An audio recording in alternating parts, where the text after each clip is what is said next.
Markets में आज जो कामकाज हो रहा है पूरी तरह से दायरे के अंदर है। आप 2 दिन का अच्छा शॉर्ट कवरिंग कर चुके हैं। मैंने कल सुबह भी आपके सामने बात रखी थी, कल भी ये बात रखी थी। एक तो कल का जो गैप था वो आपके लिए एक अपॉर्चुनिटी लॉस था जिनको नया माल रखना था, तो कल भी हमने आपको काफ़ी हद तक बचाया और आपसे ये कहा कि थोड़ा रुक जाना, अब बड़ा गैप आया हुआ है, अब आप जल्दी जल्दी नहीं उतरना मार्केट में।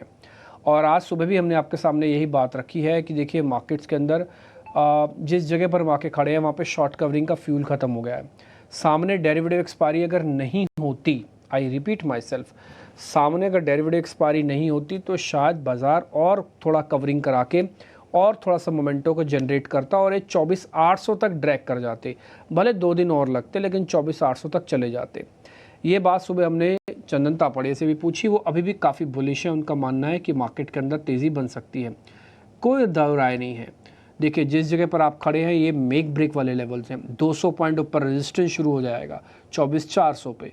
200 पॉइंट नीचे एक आपका मनोवैज्ञानिक मेंटली सपोर्ट है 24,000 का कि आप 24,000 के ऊपर है। वैसे तो सपोर्ट 23,900 का है लेकिन मेंटली सपोर्ट 24,000 का। तो आप 200 पॉइंट ऊपर और 200 पॉइंट नीचे आप जहाँ पे खड़े हो वहाँ से आपका मन और आपके काम करने का तरीका दोनों में बदलाव आ सकता है। इसलिए मार्केट जो अभी कर रहा है ये आपके अच्छे से पेशेंस को टेस्ट करेगा, अच्छे से भावनाओं को टेस्ट करेगा और हो सकता है 100-200 पॉइंट का जॉल्ट करे, यानी कि हिलाए और आप वीक हैंड्स को सिस्टम से बाहर करके स्ट्रॉन्ग हैंड्स को आगे के जर्नी में लेके जाएगा। वो कब होगा वो तब होगा, लेकिन फिलहाल 2 दिन की डेरिवेटिव एक्सपायरी ऐसे ही निकल सकती है। 24,400-500 अपर रेंज रह सकती है और बैंक निफ्टी के लिए वो 52,800 अपर रेंज रह सकती है। सपोर्ट के तौर पर बैंक निफ्टी का 51,800 से 52,000 सपोर्ट रह सकता है और निफ्टी के लिए 24,000 और 23,900 सपोर्ट रह सकता है। रफ नंबर तो मैंने आपको बता दी, इसके पीछे की वजह डेरिवेटिव एक्सपायरी भी बता दी, क्योंकि मार्केट शॉर्ट कवरिंग का फ्यूल खर्च करके यहाँ तक पहुँचा है। एक और चीज़ मैं आपको नोटिस कराया जाना चाहता हूँ, मार्केट के अंदर वॉलिटिलिटी रहेगी। वजह विक्स का अभी भी 15.5 के ऊपर होना है और ये बात दर्शाता है कि अभी हम पूरी तरह से खतरे को नहीं टाला है। मार्केट ओवरसोल्ड था, थोड़ी बहुत एफआईज की बाइंग आई, थोड़ा महाराष्ट्र का इलेक्शन आ गया, थोड़ा वैल्यूएशन ठीक था, थोड़ा अर्निंग्स निपट चुकी थी, ग्लोबल मार्केट्स थोड़ा ही ठीक हुआ। आपने एक फौरी तौर पर रिएक्शन दिया, लेकिन वो रिएक्शन की भी एक हिम्मत है, एक ताकत है, वो कहीं ना कहीं आके तो रुकेगा ना। वो यहीं आके रुक रहा है 24,200 के आसपास। अब आगे की जर्नी कैसी होगी आपको बताएंगे। आज के हमारे मेहमान है प्रशांत सावंत, वो आपको गाइड करेंगे, लेकिन उनसे हम सब स्टॉक्स वगैरह पूछें, इंडेक्स वगैरह के बारे में उनसे जानकारी लें, अलग अलग पॉइंट्स पर डिस्कशन करें। उससे पहले अजीत मिश्रा जो हमारे कल के मेहमान थे, उनका रिपोर्ट कार्ड मैं आपको पहले दिखाता हूँ।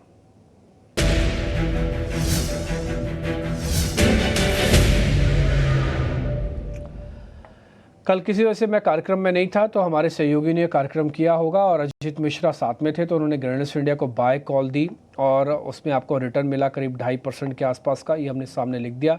वैसे मैं आपका जानकारी के लिए बता दूं, ग्रैंडर्स इंडिया आज F&O बैन में है, लेकिन अगर आपने कल पोजीशंस ली है तो कल अच्छे से चल के आया 2.5% का।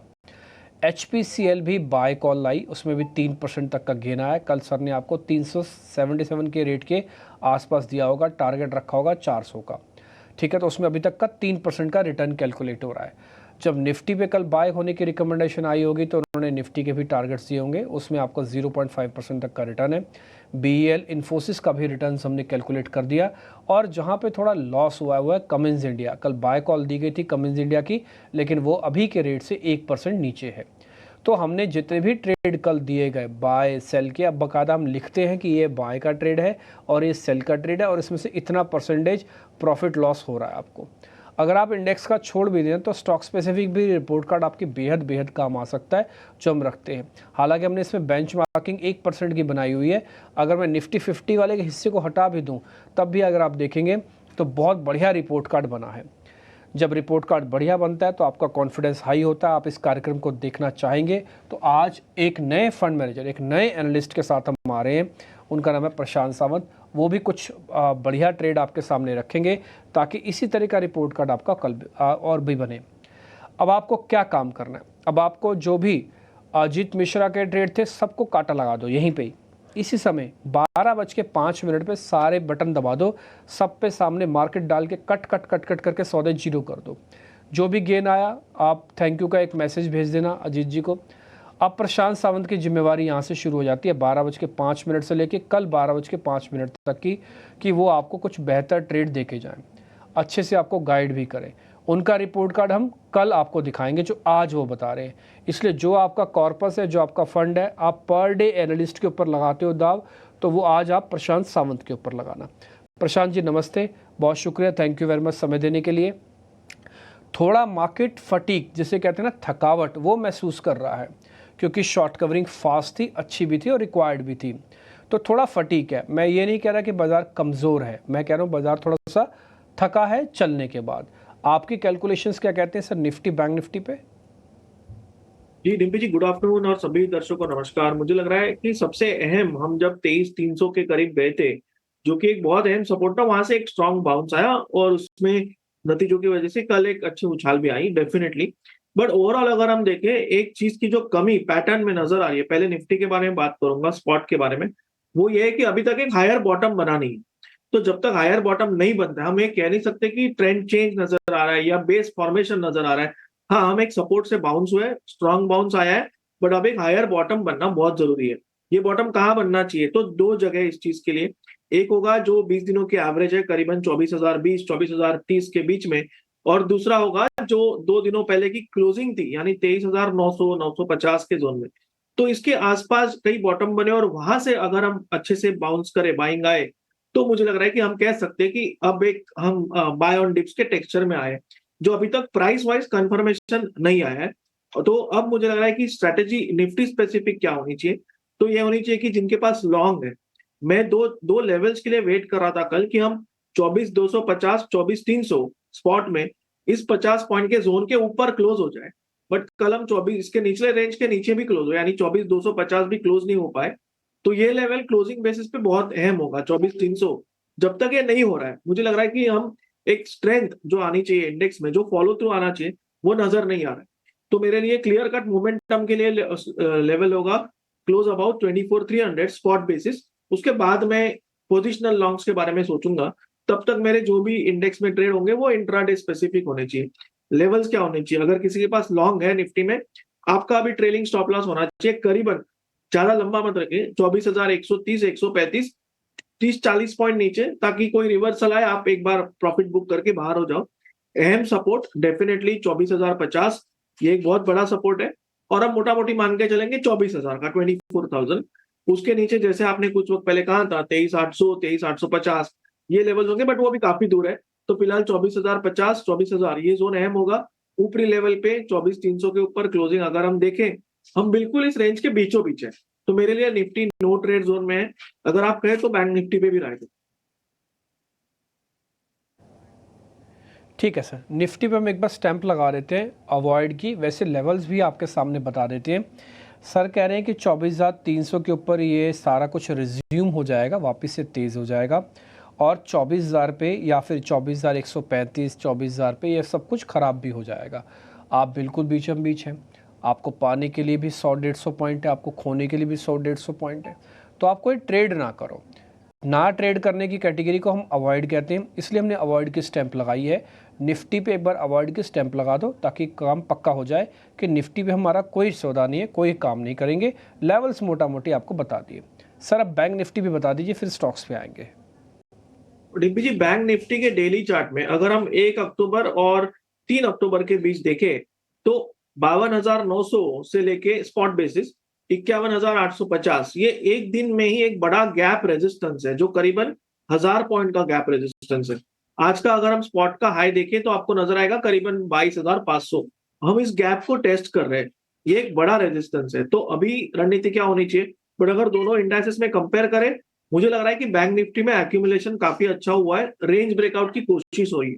तो यहाँ पे क्या करना होगा, जो कल का लो है करीबन 51,700, इसके जितना नजदीक हमें मिले, यानी 52,000 52,100 के आसपास, वहां एक आप छोटा सा रिस्क लेके 1% से लेस 51,700 के स्टॉप लॉस से बाय कीजिए। तो थोड़ा और नीचे आने दीजिए, और उस जोन के आसपास आने के बाद हम इसको बाय करेंगे। स्टॉप लॉस होगा 51,700।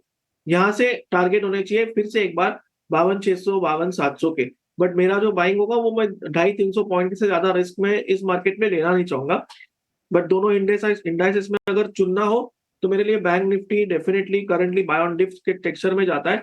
निफ्टी में जैसे ही मैंने शुरुआत में कहा कि कोई डिसिसिव मूव नजर नहीं आ रही है, हम रेंज के बीचों बीच फंसे हुए हैं। ठीक है, निफ्टी हमने अवॉइड किया। बैंक निफ्टी के लेवल्स के साथ में एक पोजीशन डाल देते हैं, एक सौदा डाल देते हैं। लिखिए जरा प्रोड्यूसर साहब आप, इसमें बाय है 52,000 का रेट पे। जब आप लिखेंगे Nifty by at the rate 52,000, हाँ ये अच्छा किया आपने, ये 100 हटा दो, 52,000 ही कर दो। ठीक है, तो उस केस में 51,700 का आपका स्टॉप लॉस बनेगा, 52,600 से 700 तक का टारगेट बनेगा। ठीक है जी, अब आपको क्या करना है, यहाँ से सिर्फ और सिर्फ 90 पॉइंट नीचे तक में आ जाए तो ठीक है। आपको बोलो जी हम तो 90 पॉइंट नहीं देख सकते, हमारा कैलिबर बहुत बड़ा है, हम 90 पॉइंट को भूल जाते हैं, तो फिर सामने पे भी सौदा डाल सकते हो। 51,700 का स्टॉप है, 52,600 तक का टारगेट है। एक सौदा आपको मिला है जो कि बैंक निफ्टी का है, निफ्टी का नो ट्रेड की कैटेगरी में डाल दिया। इंडेक्स में बिल्कुल क्लियर है, कोई ऑप्शंस का ट्रेड नहीं है, होता तो खुद ही बता देते। ठीक है जी, निफ्टी बैंक निफ्टी कर दें 0-0, यहाँ पे आगे बढ़े इससे। अब जरा स्टिंग चलाइए और लेके आइए लॉन्ग बिल्डअप, ताज़ा खरीदारी वाले शेयर्स।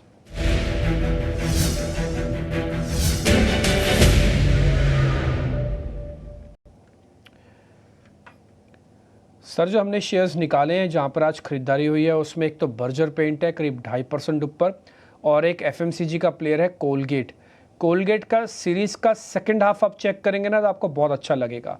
एक फॉल के बाद एक बढ़िया सपोर्ट के बाद बढ़िया पुल बैक ब्रेकआउट, आपको सब कुछ दिखने लगेगा। और बर्जर पेंट के साथ भी यही हो रहा है, फॉल के बाद अच्छा बेस के बाद एक पुल बैक। इन दोनों पर आपकी कॉल सर। तो डिम्पी जी, बर्जर पेन को अगर हम देखें, मेरे लिए अवॉइड होगा। अवॉइड क्यों होगा, इसकी वजह मैं आपको बता रहा हूँ। अगर हम इस स्टॉक को करीबन ऑब्जर्व करें अब मिड अक्टूबर से 15-16 अक्टूबर से, तो जो छोटा मोटा भी 3-4 कैंडल का पुल बैक आता है, वहां से बिकवाली तेज होती है। आपको वॉल्यूम दिखेंगे बिकवाली पे। करंटली भी अगर आप देखो, जो बाइंग हुई थी वहां वॉल्यूम कोई स्ट्रांग नहीं है। तो मुझे लग रहा है कि इसमें बेस पे पकड़ने से ज्यादा बॉटम फिशिंग से बेहतर आप वेट कीजिए। वेट कहाँ करना होगा, तो इसको 500 के ऊपर क्लोज होने दीजिए। मेरे लिए अवॉइड कैटेगरी में जाता है। अगर मैं नेक्स्ट स्टॉक देखूं कोलपाल, तो यहाँ पे मुझे लग रहा है कि यहाँ भी बिकवाली हामी हुई थी, बट वॉल्यूम जो आया कल का वॉल्यूम आप देखिए बहुत स्ट्रॉन्ग वॉल्यूम था। तो यहाँ मैं एक बाय रेकमेंड करना चाहूंगा। दूसरी बात, अब हम 20 दिनों के एवरेज के ऊपर ट्रेड कर रहे हैं, हालांकि क्लोज नहीं हुए बट ट्रेड कर रहे हैं। और अगर हम बर्जर पेंट को देखें तो हम 20 दिनों के एवरेज से काफी दूर है, और हर बार हम वहीं से बिकवाली देख रहे हैं, 20 दिनों के एवरेज तक पहुंच भी नहीं पाए। इसलिए इन दोनों में चुनना होगा तो मैं कोलपाल को चुनूंगा। करीबन 2933 2933 पे स्पॉट ट्रेड कर रहा है। स्टॉप लॉस मेरा होगा 2895 2895, यानी 2900 के जस्ट नीचे। यहाँ से जो टारगेट में देख रहा हूँ, पहला टारगेट 3000 होगा। वो क्यों होगा, क्योंकि वहां पे 200 दिनों की एवरेज है। तो 3000 आने पे मेरे हिसाब से एक बार प्रॉफिट बांध लेना बेहतर होगा। 3000 के ऊपर क्लोज हो तब हम डेफिनेटली और एक पोजिशनल अप्रोच बना सकते हैं। बट कल के वॉल्यूम स्ट्रॉन्ग है, यहाँ पे बाय डेफिनेटली किया जा सकता है। ठीक है, 2895 के स्टॉप लॉस के साथ आप इस सौदे के साथ उतर सकते हैं। यहीं पे 3000 का आपका टारगेट है। छोटा मोटा डिप मिल जाए तो और अच्छा है। आप प्लस करना चाहें तो ऊपर हमने वैसे बाकायदा लेवल्स लिख दिए हैं, प्रशांत सावंत ने जो आपको बताए हैं तो आप चाहें तो पोजीशंस यहाँ पे ले भी सकते हैं। ठीक है जी, 2933 पे 30 पे, या मैं बोलूँगा 30 रुपये और भी नीचे मिलते हैं तो भले ही प्लस कर लेना आप इसको। आपका स्टॉप लॉस 2895 है और टारगेट है 3000 का।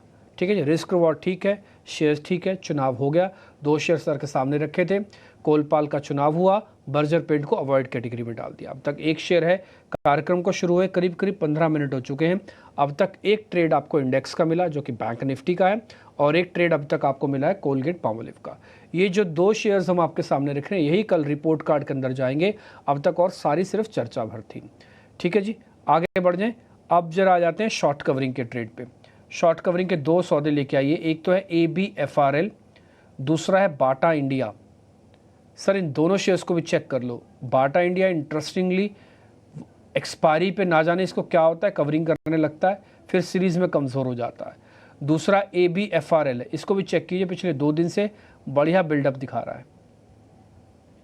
तो डिम्पी जी, आप हमेशा एक स्टेटमेंट में एनालिसिस बता ही देते हो। आपका जो बाटा का एनालिसिस है बिल्कुल वही मेरा एनालिसिस है कि ये एक्सपायरी के आखिरी हफ्ते में एक स्पाइक देता है, उसके बाद ये फिजल आउट हो जाता है।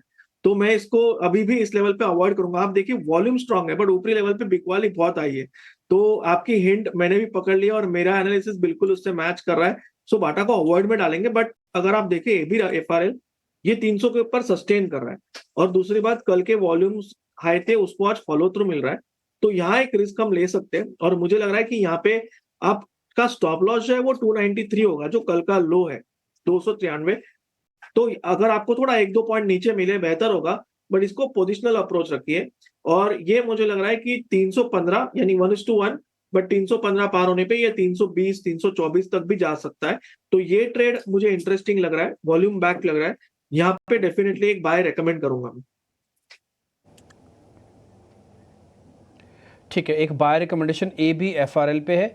बाटा पे कॉन्फिडेंस नहीं आया, बाटा का लेवल अट्रैक्टिव ज़रूर है, किसी को भी लगेगा कि सर सस्ता शेयर है, अच्छी कंपनी है, लेकिन पहले वो दम तो करके दिखाए। आप बाटा का जूता खरीदिए वो ज़्यादा ठीक है, बाटा का शेयर अभी मत खरीदिए, थोड़ा और पक्का हो जाने दीजिए फिर लीजिए। मना किसी चीज़ की नहीं है, लेकिन ऐसा ना हो ना कि आप बाटा इंडिया का शूज़ लेके, आप बाटा इंडिया के शेयर्स लेके अभी आप बैठे हैं और पता लगे आपके आसपास के सारे शेयर्स चल गए, वो पीछे छूटा हुआ है। मेरे को शेयर से कोई प्रॉब्लम नहीं है, मैं तो खुद चाहता हूँ बाटा पोर्टफोलियो में होने चाहिए लोगों के, but the thing is that कि शेयर कुछ करके तो दिखाए। जब तक करके नहीं दिखाएगा तो फिर रिस्पेक्ट मार्केट के अंदर आएगी नहीं पूरी तरह से। अवॉइड लगा देते हैं बाटा इंडिया पे, लेकिन A B F R L sir ने दिया आपको 315 पे पहली बार प्रॉफिट बुक कर लेना, 320 पे दूसरी बार प्रॉफिट बुक कर लेना, और अगर आप सीरीज़ में रोल भी करना चाहते हो तो रोल ओवर भी कर सकते हो। 293 का एक स्टॉप लॉस यहाँ पे लग जाएगा आपके लिए। की गिरावट अभी देखने को मिल रही होगी निफ्टी पे। आते हैं जरा मंदी वाले शेयर्स से चेक करवाते हैं, लेके आइए पहले शॉर्ट्स वाले शेयर्स।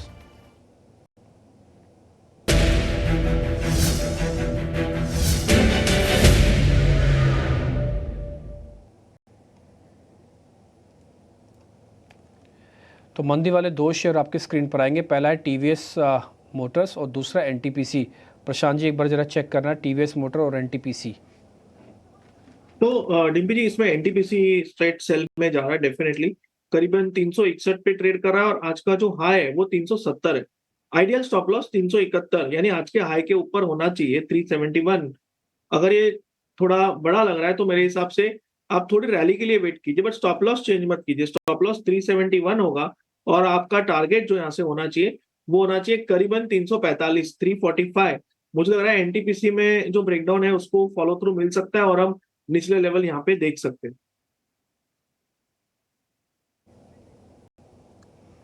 ठीक है, तो एक एनटीपीसी का ट्रेड बनता है। सर ये टीवीएस को छोड़ दें क्या, टीवीएस में कोई ट्रेड ना लें? अगर हम टीवीएस मोटर में देखें तो यहाँ 2415 पे एक गैप सपोर्ट है, यानी करंट प्राइस से जो 10 पॉइंट नीचे, तो सपोर्ट क्या शॉर्टिंग करना थोड़ा रिस्की होगा, तो मैं इसको अवॉइड करूंगा। But NTPC definitely sell list में जाता है। ठीक है, टीवीएस पे लगाओ अवॉइड का ठप्पा। एनटीपीसी का टारगेट स्टॉप लॉस आपके स्क्रीन पे वापस हम दिखा देते हैं। तो ये शेयर हो गए। अब अनवाइंडिंग के दो शेयर भी सर से चेक करवा लेते हैं। सर ये भी चेक कर लो, पहला है बजाज ऑटो, दूसरा है अल्ट्राटेक सीमेंट। इन दोनों शेयरों में कोई ट्रेड बनता है तो बताइएगा, नहीं बनता तो छोड़ देंगे हम। तो डिम्पी जी अगर हम बजाज ऑटो को देखें तो एक ब्रेकडाउन है, और इनफैक्ट मैं इसकी जो दिसंबर की 9000 की पुट है वो भी ट्रैक कर रहा था, बट इसमें रिस्क बड़ी हो रही है। रिस्क बड़ी क्यों हो रही है, क्योंकि करीबन 215-20 पे ये ट्रेड कर रही है, और आज का लो 125 का है। तो इसके लिए मैं इसको, वरना मैं इसको ऑप्शन में रेकमेंड करता था, बट इसको डेफिनेटली सेल लिस्ट में रखना चाहिए। करीबन अगर हम करंट प्राइस देखें 9130-40 के बीच है, इसको शॉर्ट कर दीजिए, और आपका जो स्टॉप लॉस होगा वो आप जस्ट एक रिस्क बेस्ड स्टॉप लॉस रखिए, करीबन 9225 9225 1% की रिस्क होगी। यहां से ये ब्रेकडाउन अगर सस्टेन करे, आपको लेवल्स मिलेंगे 8900 8800, तो रिस्क रिवॉर्ड काफी अच्छा है। मेरे हिसाब से यहाँ शॉर्ट अटेम्प्ट करना चाहिए। ठीक है, और अल्ट्रा में सर? तो अल्ट्राटेक सीमेंट में मैं थोड़ा अवॉइड करूंगा। मुझे यहाँ इसका रीजन मैं आपको बता रहा हूँ। जो 3 दिनों में बाइंग आई थी वह वॉल्यूम्स बहुत स्ट्रांग थे, और अब ये रिट्रेस हो रहा है, तो मैं इसको सेल के तरीके से नहीं देखूंगा, मैं इसको अवॉइड के तरीके से देखूंगा, और इसको मैं सेलिंग लिस्ट से अवॉइड करना चाहूंगा। ठीक है, डन सर। अल्ट्राटेक सीमेंट पे लगा दो अवॉइड के स्टैम्प। बजाज ऑटो का ट्रेड आपके स्क्रीन पर आ जाएगा। दो मंदी के शेयर भी सिलेक्ट हुए हुए हैं। First is Bajaj auto, second is NTPC. दो तेज़ी के हैं, एक है कोलपाल, दूसरा एबीएफआरएल, और बैंक निफ्टी सिलेक्टेड है। अब हम आ जाते हैं जरा आपके स्टॉक्स पे सर। प्रशांत जी, आपके अपने सौदे। तो डिम्पी जी, मेरा फर्स्ट ट्रेड एक सेल ट्रेड होगा डीएलएफ पे। ये करीबन 830 पे ट्रेड कर रहा है, 830 पे, और कल के हाई के ऊपर स्टॉप लॉस रखना है। तो हम स्टॉप लॉस करीबन 842, 845, 842, 845 जोन में स्टॉप लॉस रख के शॉर्ट कर सकते हैं। जो टारगेट मेरा होगा वो होगा 800 का, 800 से लेके 804 इस जोन का। ओवरऑल मुझे लग रहा है कि डीएलएफ में एक जो बाइंग आई थी वहां से एक हायर बॉटम बनना बाकी है, तो एक रिट्रेसमेंट में एक्सपेक्ट कर रहा हूँ इसको एक शॉर्ट ट्रेड की तरह, क्योंकि हम रेजिस्टेंस पे रिएक्ट कर रहे हैं, हम एक शॉर्ट कर सकते हैं और रिस्क रिवॉर्ड यहाँ पे मुझे बेहतर लग रहा है। नेक्स्ट पिक मेरा बाय लिस्ट होगा एलएनटी। यहाँ पे मुझे लग रहा है कि हम एक थोड़ा ब्रेकआउट अटेम्प्ट कर रहे थे, वहां से रिट्रेस हो रहा है, करीबन जस्ट 3690 के आसपास ट्रेड कर रहा है। तो यहाँ मेरी लॉन्ग की सलाह होगी, और यहाँ पे हम स्टॉप लॉस करीबन 3630, 3625, यानी ऑलमोस्ट एक 1.5% के आसपास रख के पोजिशनल लॉन्ग ले सकते हैं। मुझे लग रहा है यहाँ से हम 3770, 3800 ये लेवल्स भी देख सकते हैं। ओवरऑल मुझे लग रहा है कि इस सेक्टर में स्ट्रेंथ है, और जो 2 दिनों में मूव आई थी वहां भी एक अच्छा वॉल्यूम था। सो एलएनटी में बाय और डीएलएफ में सेल, ये मेरी सलाह होगी। ठीक है डन सर, हमने सर सारे पॉइंट्स आपके नोटिस कर लिए जो भी आपने बताए। इन सबको कल हम रिपोर्ट कार्ड के ज़रिए आपके सामने रखेंगे। तो जैसे मैंने आपको कहा 12:05 पे आज आपने जो भी सौदे बनाए हैं कल 12:05 पे काट दीजिएगा। जो भी एक्सपर्ट्स ने आपको ट्रेड दिया उसका एक रिपोर्ट कार्ड हम आपके सामने रखेंगे। स्टॉप लॉस भी, बाय सेल जो भी हुआ है सबका सब रिपोर्ट कार्ड आपकी स्क्रीन पर आ जाएगा। बहुत शुक्रिया Prashant ji, thank you very much आज समय देने के लिए। बहुत बहुत शुक्रिया, थैंक यू वेरी मच। फिलहाल इस कार्यक्रम से भी इतना ही, नमस्कार।